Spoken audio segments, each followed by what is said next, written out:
Hello and welcome to the Hopecast with Rachael Flick. Rachael is a speaker, inspirational author, and an overcomer. As Rachael is walking through her own journey of grief, she's challenging others to persevere and overcome their own circumstances. Find out more at rachelflick.com. Here now is your host, Rachael Flick.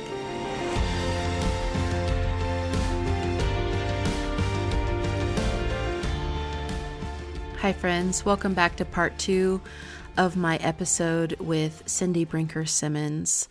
Friends, I'm so glad that you're here joining me for another episode of the Hopecast. It is my heart and my mission to carry the message of hope forward and to inspire you to resilience, to what it looks like to endure in hardship. And I know that that's a big ask, but it's common for so many of us. And I want to provide you a path and a model of what that looks like to walk through this. And I know that you might be coming here for the first time today. And if so, I just want to tell you welcome. And your story is known, your story is seen, and you are not alone. You're not alone in your pain. And it's a very intentional, curated set of stories to help you walk and to hear other people who have experienced what you're going through. And so I really hope that you find a home and a community here in the audience of the Hopecast. Friends, Cindy Brinker Simmons is a best-selling author, businesswoman, and philanthropist who cares deeply about helping people in the midst of life's challenges. She is a living, breathing champion of joy. Cindy's victory in overcoming the sorrow of multiple losses provides comfort and hope to those struggling through life's most difficult trials. For years, she has walked alongside hurting people to encourage and help them confidently press forward, choose joy, and trust God no matter the circumstances. Cindy lost her beautiful mother, the late great tennis champion Maureen Little Mo Connolly Brinker, to cancer in 1969 when she was 12. And 36 years later lost her beloved husband Bob to cancer. She has an adult son, William. All net proceeds from the sale of her Amazon best-selling book, Restored, Reconnecting Life's Broken Pieces, will be donated to Wipe Out Kids Cancer and Maureen Connolly Brinker Tennis Foundation. Cindy, welcome back to the Hopecast. So pleased to be with you, Rachael. Thank you. Yeah, we were having such a wonderful conversation. We were. I'm looking forward to picking it back up with you.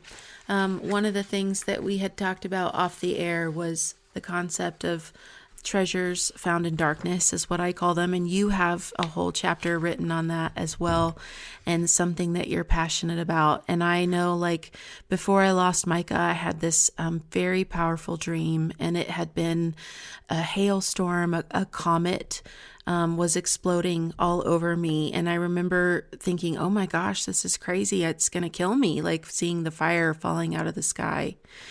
And then in the dream, the next part was the storm had resolved, and all over, I was looking around, and I had seen that the comet fire explosion had seeded all of these massive diamonds in the ground and these huge jewels of every color and every kind.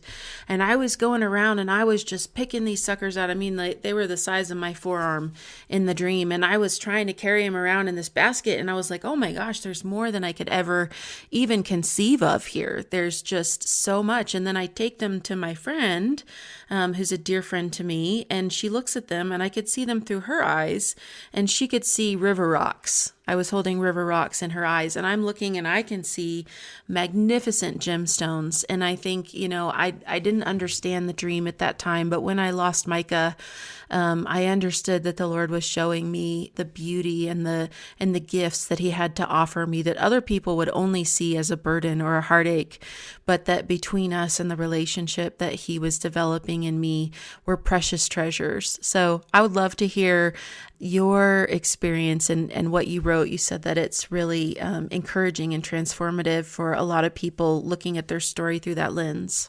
Yes, what a beautiful dream. Isn't that so like God? To prepare you without even knowing. And that's what God does in his outrageous grace. Sweet Rachael, he prepares us without us even knowing for a life that will be full and have contentment.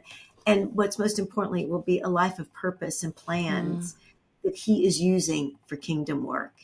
And my, Rachel, you have done that well. Thank you. But that's like God. And to your point, I found in my suffering that many times that treasures or trials are treasures in disguise. I call it trials being treasures in disguise. And I wrote about it in my book. And I would like to read just a little from the book, just on what some of those treasures are. It's really kind of almost odd to think that suffering, or in this case, trials, have an upside. But as I said, we know many times the greatest breakthroughs sprout from torched lives. And many blessings are only received from the residue of pain, and the path of suffering is the only way to attain them. So when you persevere through trials, here, Rachel, are some of the treasures that I have found. Strength and courage replace weakness and complacency. Wisdom and maturity oust timidity and passiveness. Confidence is regained. Recklessness becomes responsibility. Self-absorption dies to servant leadership. Perversity gives way to discipline. Appreciation and gratitude are profoundly increased. Relationships are reconciled. Love and compassion break through the barriers of hate and intolerance. True, authentic intimacy with God is experienced, hope is restored, and God is glorified. And I had many more. I was just picking from a few that I have seen, that literally trials can just begin to break away, can peel away the things that just add pain and grief to your life. And when you're going through trials, you really look at what's important. And Bob and I, when we were going through our cancer journey, we really looked at the things that were creating angst or frustration in our relationship. And we just began to peel those back. And it's amazing how it took trials to really see, once we began to peel them back, the joy, the confidence, the restoration of some relationships. There's just so many things that happen through trials, which the ultimate victory is intimacy with God, because you can see him working again behind the scenes, as we've talked about, Rachel, even when life looks so hard and so messy. God is working behind the scenes. That's what I have found. And I love that. And truly, that we know, again, that God delivers on his promises. And it might not be our timing, but that when you know and you have joy, and again, my favorite quote that I spoke about in our last session is a quote that my son William shared with me about joy. And that joy is the cheerful confidence in God's power to deliver. And God delivers. And he delivers even through the trials. And sadly, we probably wouldn't have chosen this course, this journey at all. But many times, and life is difficult. We said in the outset that suffering is a universal experience, and that life is hard. And sometimes just the weight of it is crushing.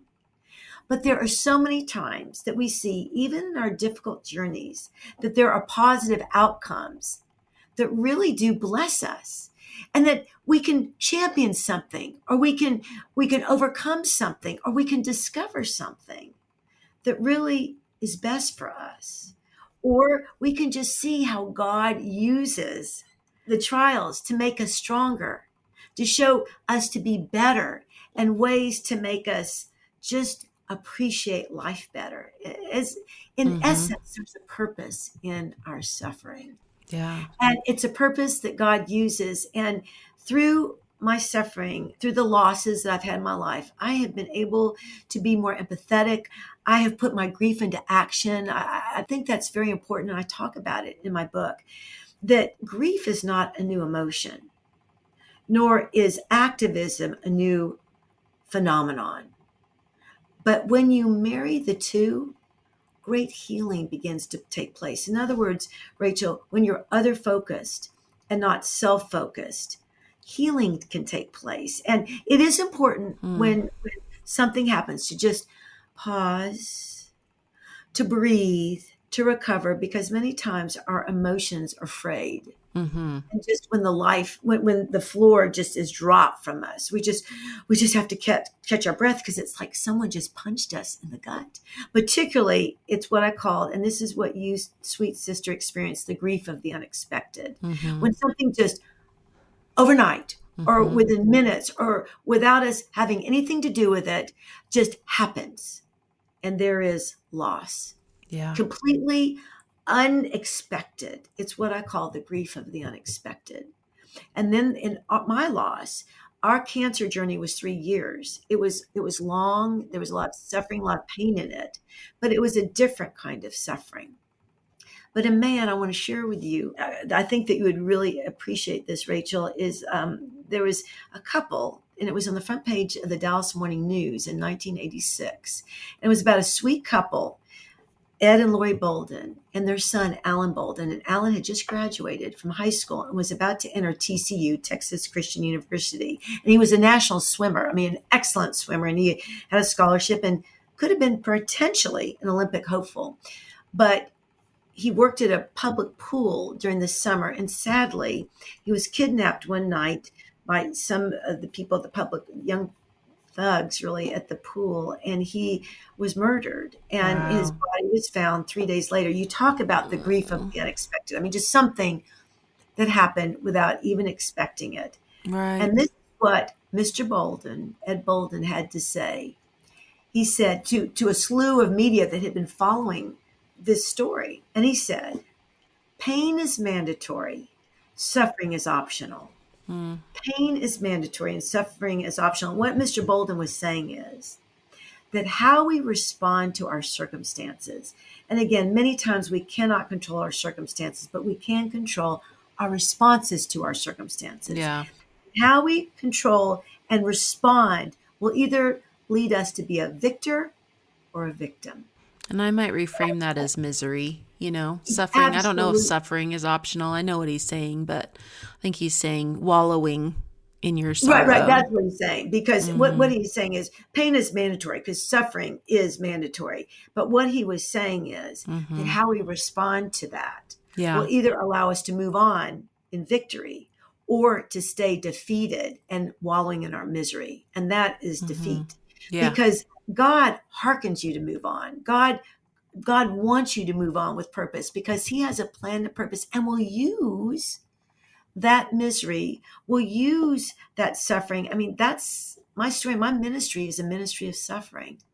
And what's absolutely incredible, so I want to make sure I made that crystal clear, that misery is a part of life, because again, suffering is a universal experience, but how we choose to respond to that will either dictate whether we're victorious or whether we just continue to be in the victim role. And I've seen a lot of both sides, being victorious or remain in the victim role.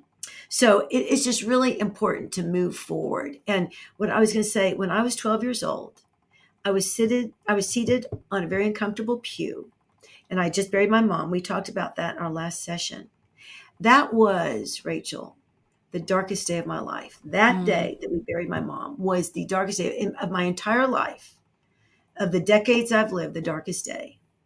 But Rachel, that was the day that the Lord started my ministry.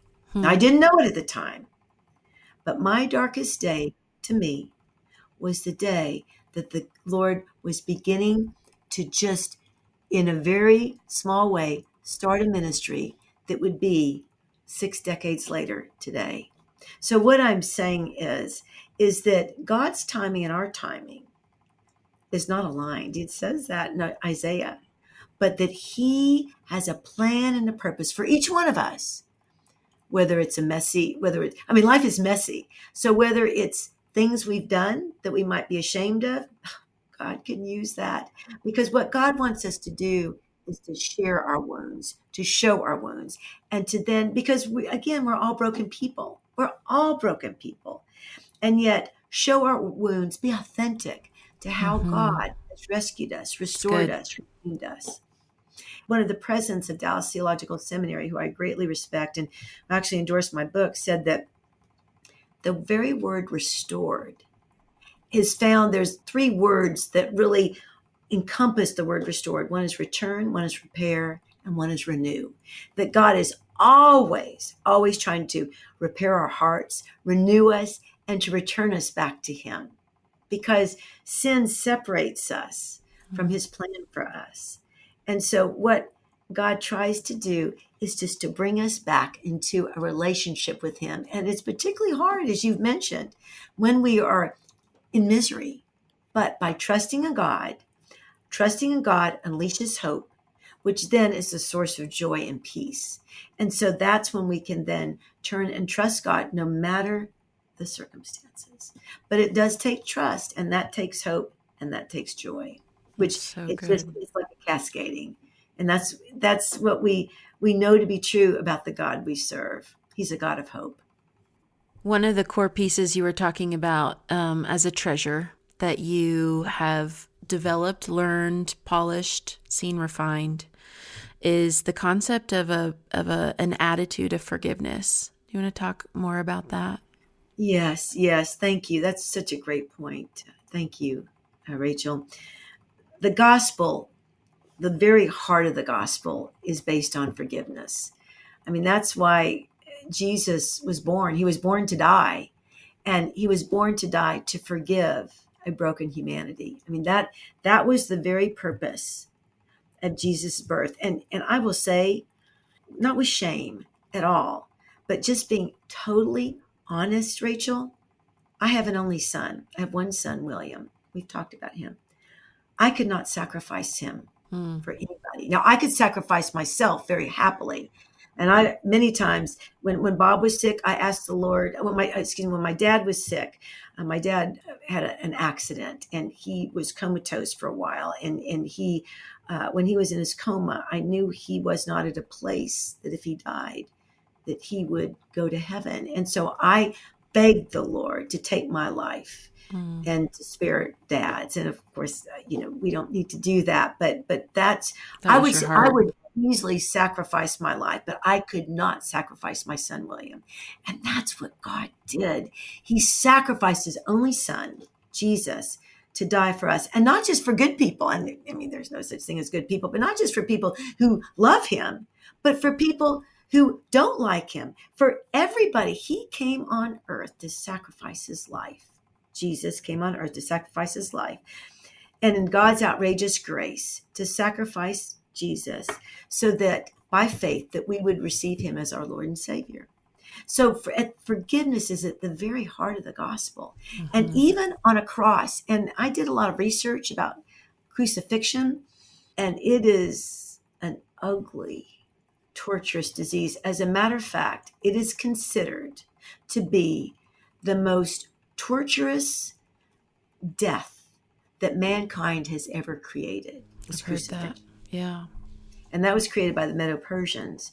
And so here God, blameless, perfect, holy, a holy God sent his holy son, Jesus, who had never sinned, to die for us, to forgive us, so that we could then, when we breathe our last breath on this side of heaven, could then enter into a perfect heaven, because we cannot enter into God's place of worship being dark and sinful. I've taught Bible studies on heaven, and it is a beautiful place. It's perfection. It's what we all wanted to be, but we fell so short. So the idea then is that God calls us to forgive.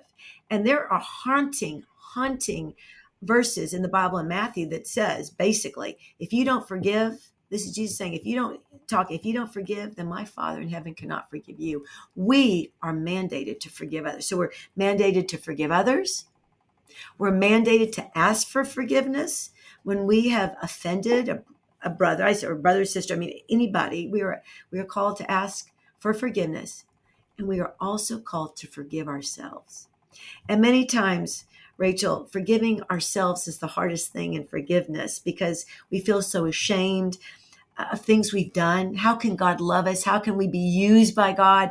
How can a loving God love someone that's done these things, perhaps even gone to jail? But God forgives all that. And actually, some of the greatest ministries are birthed and born out of messy lives like that. So what we're saying is that forgiveness, forgiving ourselves, forgiving others, God mandates that we do that because he says, again, I can't forgive you if you don't forgive others. And then by forgiveness, it frees us because the enemy, I think forgiveness is such a shackle, such a stronghold that the enemy uses to make us, when we don't forgive others, forgiveness, if we can't forgive others, it really does hurt and really breaks relationships when we cannot forgive one to another. And relationships are God's gift to us. So we need to forgive others so that relationships will be reconciled and restored. And then also we need to be able to forgive ourselves and to use that as a great ministry to move forward. So God uses forgiveness in so many ways, but it is the basic nucleus around which the gospel gravitates. It's so good.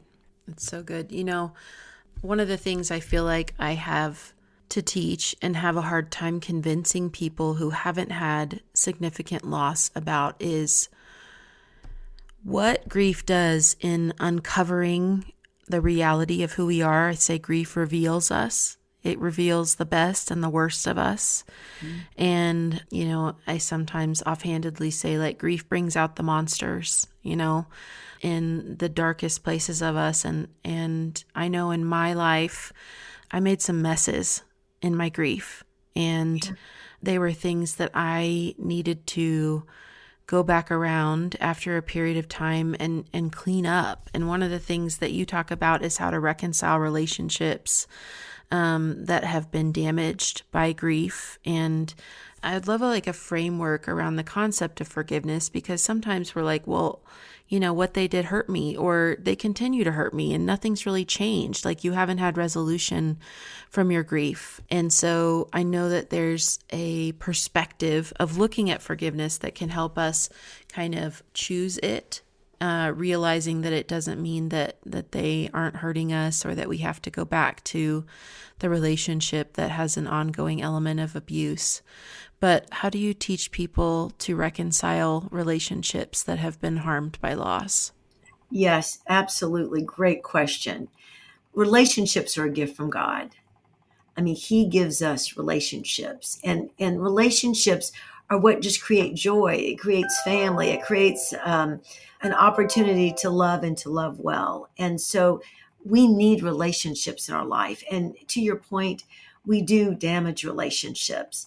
And I talk about what John Piper once said in a very famous article, that words are wind. And what he meant by that is that when someone is in grief or in pain, that we cannot take what they say. When they say things in the midst of grief and pain, they might say things that are out of character with them because they're just responding in pain. I mean, even Bob, when he was in so much pain, would just lash out, not to me to be ugly, but it was so painful. That pain had to go somewhere. Mm-hmm. And so when he would say things that were so out of character with this Christ-centered man that I adored, and just lash out, I did not take that as that's the man I love, or that I did not hold him accountable for what he said. So first of all, I think there needs to be great grace and forgiveness when people in grief and pain are just there, and we have to meet them with grace and forgiveness. We need big grace in grief. Lots of grace. Oh my goodness, sister, lots of grace. And allow them to just be able to speak what they're feeling and know that that's not their character to lash out. I mean, even fists at God.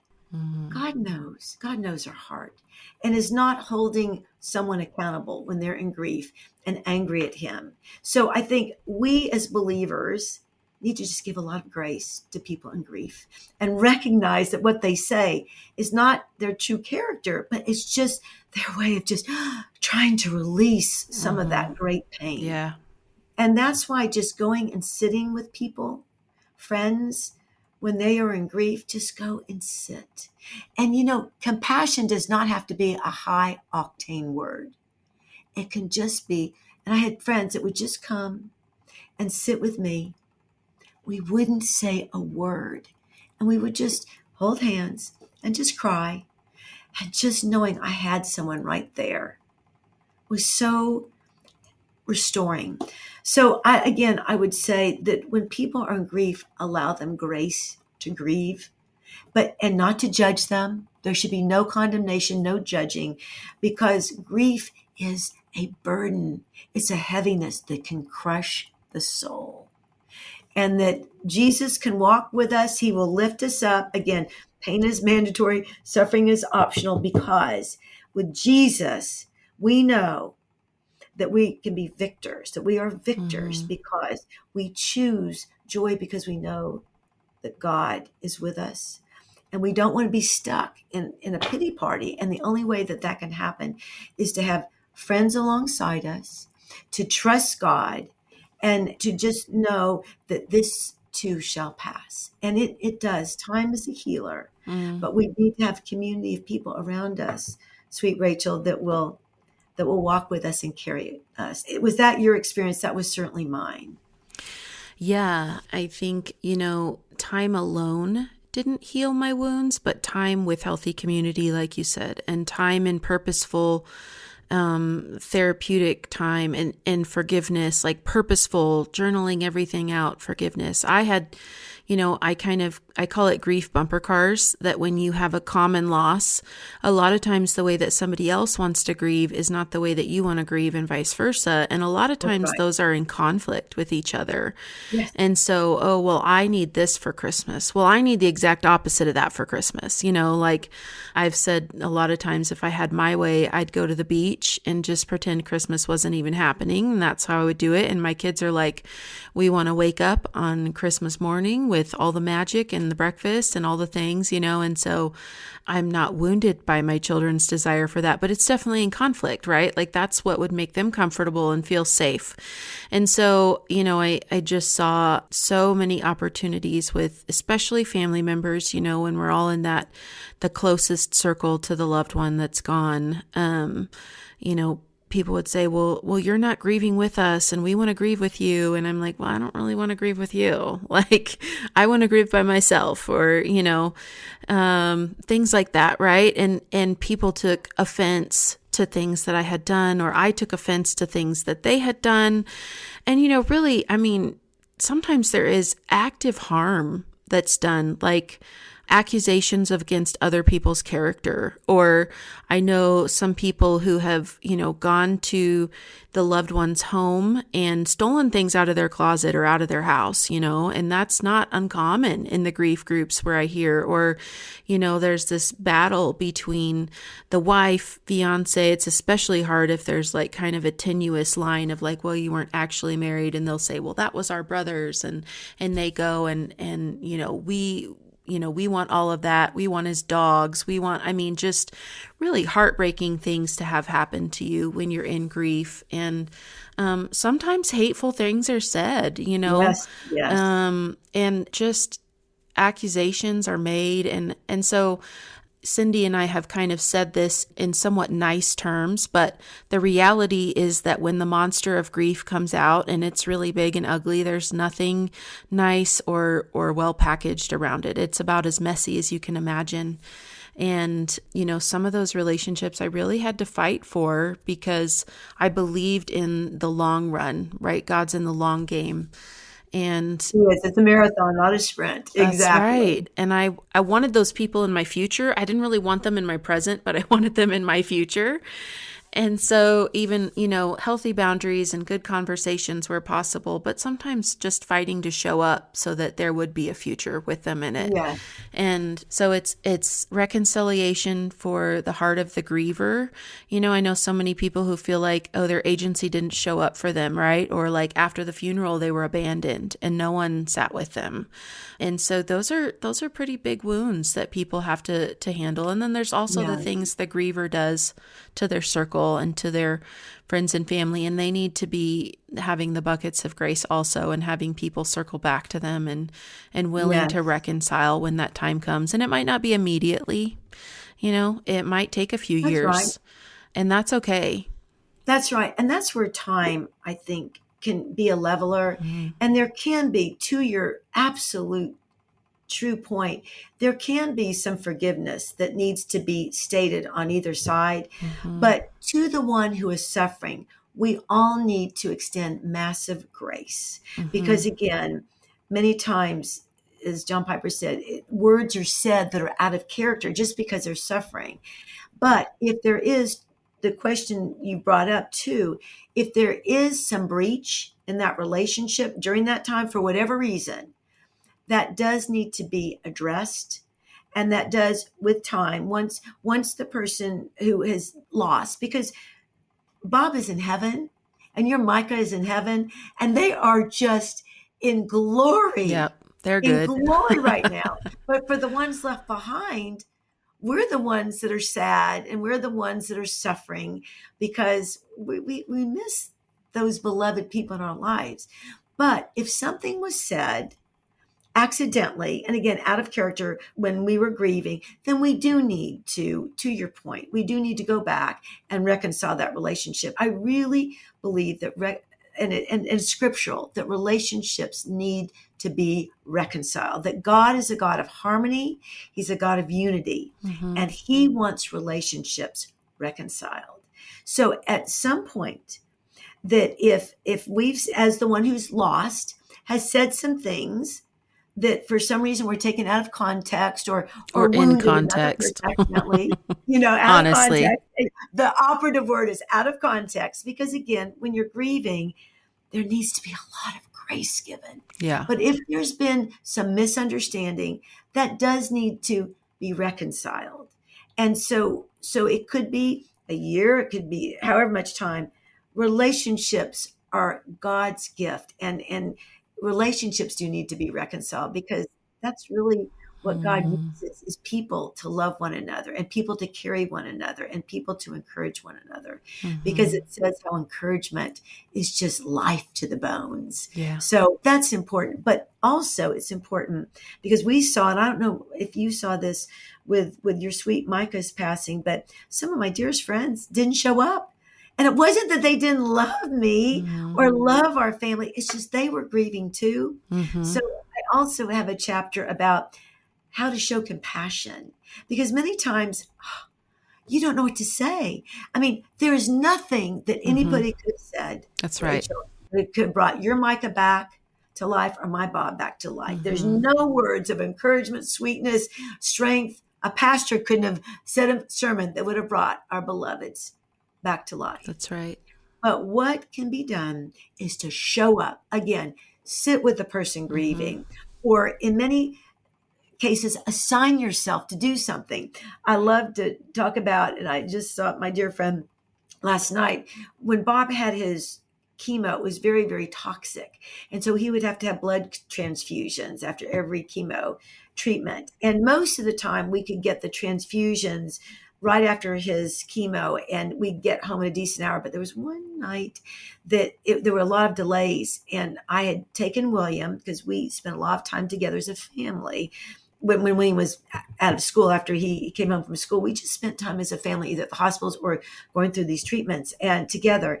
And so I had taken William home. He was 7 at the time, had put him to bed because everything was delayed. And Bob, sweet Bob, called me at midnight and said, sweetie pie, I'm ready to come home. It was midnight. So here I had a sleeping child. What do I do? Awake him? I certainly couldn't leave him. I was like, Lord, what do you want me to do? I looked out the window, and there was the light on of my neighbor across the street. And I called up Mary, and I said, Mary, what are you doing at midnight? Why are you up? And she said, waiting for your call. And there she, Rachel, at midnight, now it was about 12:15, walked across the street, and we were further delayed. We didn't get home till almost 5:30. Wow. And when we got home, she said, I said, Mary, thank you so much. Thank you so much. She said, tell me what else I can do. I want to do more. I mean, now that is being that's the best. Christ. Yeah. And she assigned herself. Or we had a dear friend who was an international pianist, played all over the world, went on tours around the world, was very, very well recognized. And he happened to be a member of our church and a friend. So when he would come home from his tours, he would come to our house, a family in crisis, and play on our grossly and woefully untuned piano, because who has time to tune a piano when your husband's going through chemo treatments? And Bob said, when Stephen would play, his pain would just evaporate. Now that's Wow. a sign of yourself. So friends, when you have friends in crisis, assign yourself. Because a family in crisis, like we were in crisis, I don't have time to pick up the phone and say, Right. Stephen, will you come and play Play the the piano piano. for us? Or Mary, will you on call? So Yeah. assign yourself. I love that. That's so beautiful. Cindy, your story is just beautiful and encouraging. And I see so many parallels in my own story. And it just encourages me because, like you said, you've experienced loss earlier and longer than I have. And so whenever I see people who are ahead of me in the race, it's like, hey, they made it. They kept going and they made it, and you can too. And hopefully the people listening will hear that same message that these women have walked ahead of you, and we've survived what we thought would take us out, and they can too. And so Absolutely, Rachel. And even if you don't know someone that's done that, read about people. Check out biographies. I talk about the book. Even if you don't know a Rachel who has just shown such grace and strength and calm in following her beloved's passing, check out books, read about people who have done great things. And I talk about, give a lot of stories about people who have done that, because we need to be encouraged. Again, that's what community, or reading about what people do who believe in Jesus. And even though their circumstances are crushing, they still know that they can trust God. And if anything, I think my book could be summarized in 2 words: trust God. Trust God. That's good. He has outrageous grace and unwavering love for you. Remind us of the name of your book, Cindy, and where people can find it. Oh, thank you, Rachel. It's called Restored, Reconnecting Life's Broken Pieces. And it can be purchased through Amazon or your local bookstores. And also, if you're interested, the book has a website, brinkersimmons.com, and it just gives more of the breadth and depth of the message of Restored, and has quotes from the book and endorsements. You could read what people say. And then you can follow me on social media. It's Cindy Brinker Simmons .author. I'd love to hear from you. Wonderful. Cindy, thank you so much for joining me today on the Hopecast. It's been so encouraging, and you are very much a woman of wisdom, and you have brought the pearls of great price to share with the people. And I just love to see when people have brought their treasures, right, that you found in the darkest places. Thank you, Rachel. God bless you for your ministry. Thank you. Thank you so much, friends. If this episode has been meaningful for you, blessed you, and you know someone that needs to hear it, would you share it with them? That helps us push out the message of hope and resilience, transformation through the grace of Jesus. And if you would join me in supporting the production costs of the Hopecast, you can find me on buymeacoffee.com/Rachael Flick, and a gift of any size and as small as $5 would be a huge blessing as we continue to craft this message of hope and a future. Friends, thank you so much for joining me on this week's episode of the Hopecast with Rachael Flick. You've been listening to the Hopecast with Rachael Flick. To find out more, go to rachelflick.com.